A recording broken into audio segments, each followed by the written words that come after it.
欢迎 Large Data。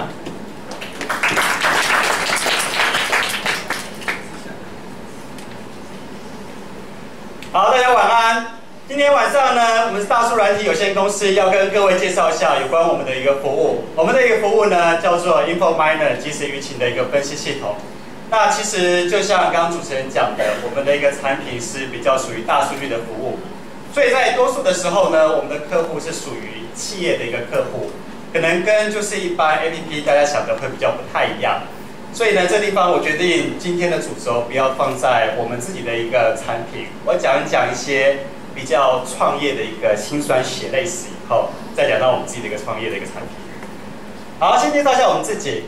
我们公司的话，到现在的话，大概是1年多的一个时间。但其实我们在这个年的时间，我们有获得很多的一个奖项。我们在2013年的时候呢，就有获得一个叫云豹育成台湾一个云端协会所办的一个比赛。我们在里面获得第1届的亚军，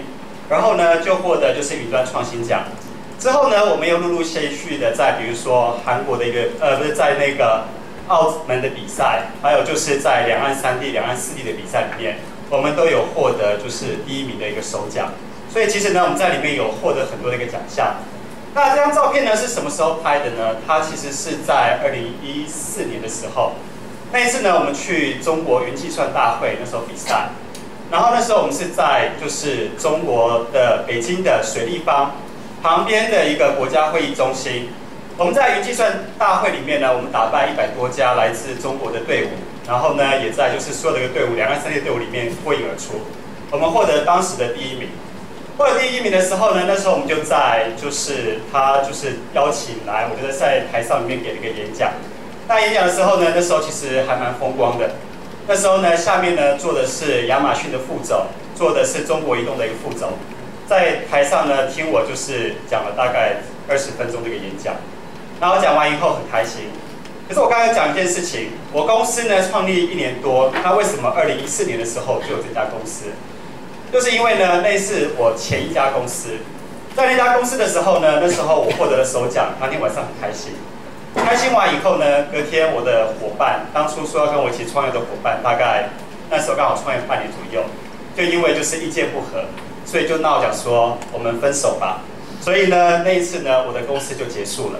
所以在那个任务结束以后呢，我就获得了一个新称号，叫做连续创业家。所以这是我第2次的创业。那创业以后呢，当然我们就是不屈不挠，然后到这个地方，其实创业的时候其实很辛苦。一开始的时候，我为了创业的时候，只是为了去参加一个创业比赛，我为了拿了5万块的一个奖金，然后我放弃了公司2个月的年终，因为我之前在趋势科技，我放弃了2个月的一个年终以后呢，只为了拿了5万块。拿了5万块以后，就是创业1年多以后，一开始大家都投入100万，烧到最后只剩下30万，烧到快没有钱了。只好从就是14年的一个年底以后，再开始一步一步的把就是公司的一个现金就是赚回来，然后到现在的一个规模。所以呢，我的一个创业的一个开始呢是这样子的。那我要介绍一下，就是说呢，我们今天这个地方，我们在现在目前公司来讲有做哪些专案？我目前的话，最主要是做一个叫做 InfoMiner， 称为叫做网络舆情的一个观测的一个平台。那其实有负责就是监控早期的台北市长选举、工研院还有政府机关的一些资讯，我们都有在做一些观测。那我们也去做一个叫做 InfoLight 网络资料的一个监控云端服务，主要是服务一些企业跟一些政府机关。然后呢，这地方也有就是负责像是一些比如说个人化的推荐引擎。然后呢，我们是一个大数据的分析平台建制的一个分析的部分。然后包含着说，我们今天在网络上面有个大数学堂，专门教大家该如何就是用简单的一些程式去做资料分析。甚至呢，我们这个地方呢有自己去出版像是自己的一个书籍。那这地方那个书籍来讲，我们自己是一本原文书的作者，我是一本机器学习与 R 的一本书的原文书的作者。那这东西呢，在亚马逊上面也有贩卖，所以其实我们在就是大数据还有机器学习这一块，其实是摸的还比较多一点的。OK。好，那我们今天介绍讲说呢，我一开始的一个创业题目，其实早期的时候，我那时候去，比如说中国比赛或去澳门比赛的时候，我拿的题目是这个，叫做 InfoLight。InfoLight 呢叫做网页资料截取服务。为什么要去做？一开始的时候要去做这样的一个服务呢？主要是在于讲说呢，我们一般来讲，我们今天可能是企业竞争，比如说今天的 Skyrank， 它可能是说它做就是线下的一个监控。但早期的时候呢，我们说线上有很多的一个资讯。你今天是开店的，你今天是做网络商城的，我们一定要知道一些事情，比如说你今天那个商品在网络上面到底卖的怎么样子，有多少人呢？这个地方给你不同的一些评价，我们要知道。除了就是呢知己之外，我们要知彼。我们想知道说对手的价格怎么样子，他有推出怎样子的一个降价的方案，我们也需要知道。所以知道这一块呢，我们要知道说品牌。你今天这个品牌来讲，网络上别人说你坏话，有没有写守门事件，你必须知道。甚至来讲说呢，可能是相关的一个使用者反应。但是我们以前来讲呢，去监控这些数据的时候呢，会变得比较不方便一点。可能是说呢，你今天可能去请一般的一个工读生，把这个资料呢，把它给爬取下来以后呢，抄到像是 Excel 的一个资料里面去。但是如果说呢，我们今天有一些更自动化的一些系统的话，是不是可以去帮助我们更快速的截取这样的一个资料？但是如果说呢，你今天要去截取资料的时候，你一定要去写一些，比如说爬虫程式或自动化的一些程式，才有办法帮你把这些资料截取下来。所以那时候我们就希望讲说呢，今天有这么多的一个资料，我是不是有很简单的一个工具，一开始可以把这些资讯把它给取下来？所以我们就想说呢，今天网页上有这么多资料，我希望呢，透过点选拖拉的一个方式，把这个资料截取下来。那我该做怎样的服务呢？所以那时候我们就早期做了一个叫做 InfoLight 的一个服务。帮我按一下。这个服务来讲呢，它是怎么样子呢？就是说呢，今天这个地方的一个服务，就是说它有一个简单的一个 Chrome 的一个插件。那比如说呢，今天我们是在淘宝网上面，我们可能想要去把淘宝的一个资讯抓下来，所以这时候呢，我们有很简单的一个插件呢，可以把比如说像是它的一些标题，把它一些价格，我们可以把这样的一个数据收集下来。所以这时候呢，我可能打上比如说我的一个 title， 然后这个地方呢，我可能打上我的一个 price。然后如果说呢，我今天打完这样的一个资讯以后呢，我可以把它送出去，然后我们有一个即时的一个后台，我们可以及时去把这样的一个资讯把它做一个编辑。编辑完以后呢，它就会产生一个自动化的一个程式，可以随时的自动化把所有在网络上面的一些资讯把它做一个抓取。抓取完以后呢，就有一个程序呢开始不断抓取里面的一个资料。抓取完以后呢，你可能就讲说，今天我们就有快速的收集到这样的一个资料。除了说收集到这样的一个资料以外呢，我们今天还可以做一个简单的一个报表。你从这个报表里面呢，就可以分析讲说今天大概的一个价格落点，甚至你讲说呢，我今天可能收集，比如说像是利润的一些资讯，然后呢，我把这样的一个资料呢，我去搭一个比较长的一个时间区间，我看里面的一个内容，我可以讲说呢，今天这个地方呢有这样的一个图形化的报表，那像这是利润的价格，那如果说呢，你今天在上面看到利润的一个价格来讲，它有一个就是标错价的一个低点，你这时候大量买入，然后在高点的时候顺利出脱。是不是在这个地方呢，你就有可能去进行一个获利的动作？那当然，我们早期做这些服务以后呢，广受好评，也有获得一些奖项。可是呢，在去推这些服务的时候呢，我们就发现一个比较大的一个困难点，在于讲说呢，我今天有提供一个服务，可以帮你把这些资料抓取下来。可是用户就问我一件事情啊，我有这些资料，你没有给我分析结果，我有这些资料能干什么？所以那时候我们在推这样服务的时候呢，碰到了一些困难点。可是后来呢，在一个因缘的一个机会下，那时候我刚好碰到就是科批网络部的主管，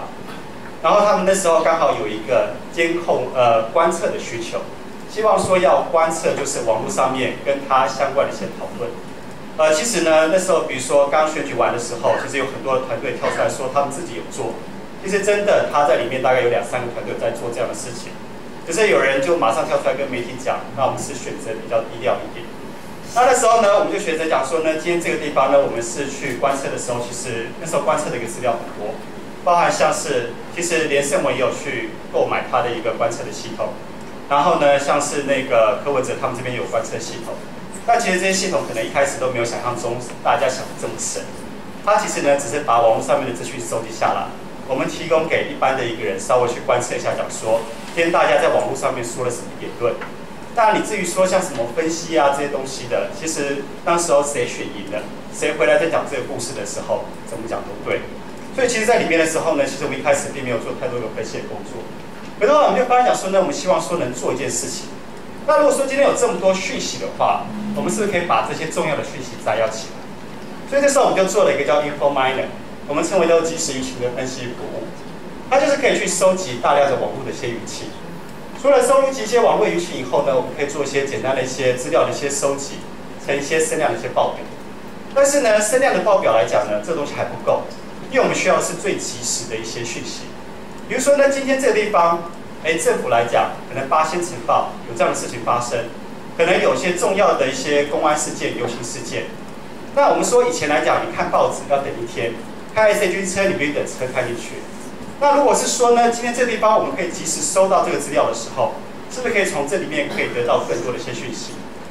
所以呢，我们就开始去收集这些讯息以后呢，我们希望说再加以分析。所以我们可以透过像是一般机器学习的一些功能，我们把一些重要的一些讯息呢，把它就是做一些分群的动作。所以每天我们可以知道说最重要的讯息是什么，我可以把一些关联的字先找出来。最后呢，我们希望讲说呢，在这上面我们可以跟我们的一些竞争者上面有一些不同的地方，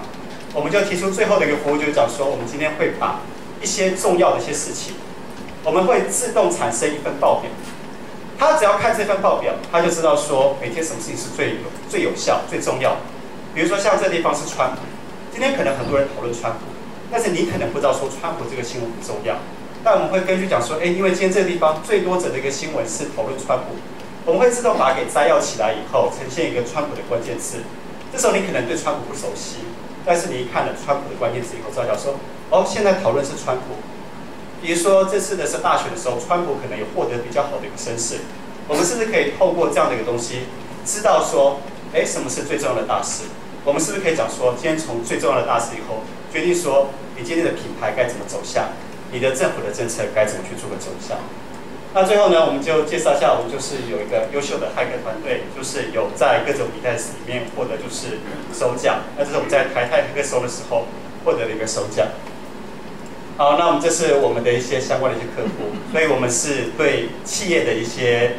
公司，所以都是对企业做一些服务。所以如果说大家对这方面有兴趣，或者对比如说大数据这一块探勘或分析来讲有兴趣的话，也欢迎就是跟我联络，把时间交给主持人，谢谢。谢谢David。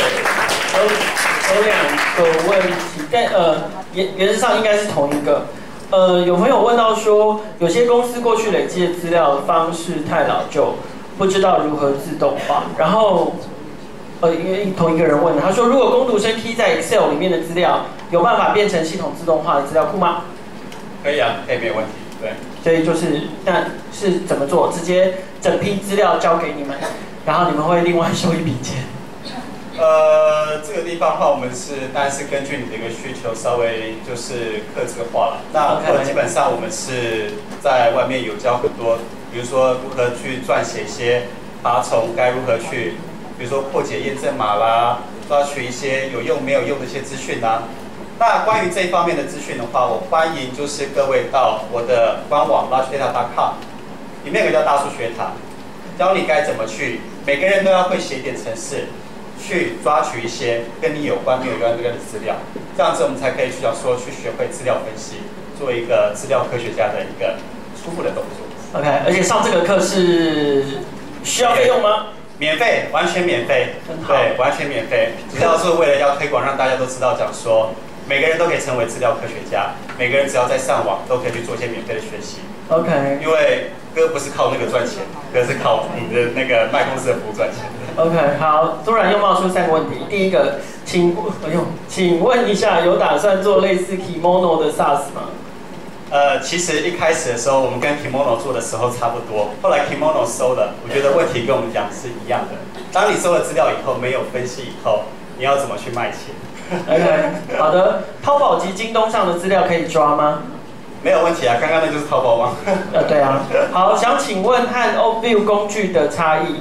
是否只会自动抓取重点新闻呢 ？OpView 也有热门讨论串。对，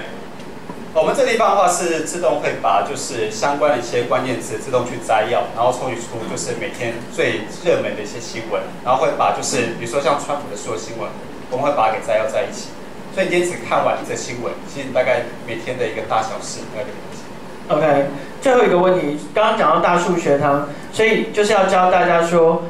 不用会程式语言，但是可以写爬虫爬出资料吗？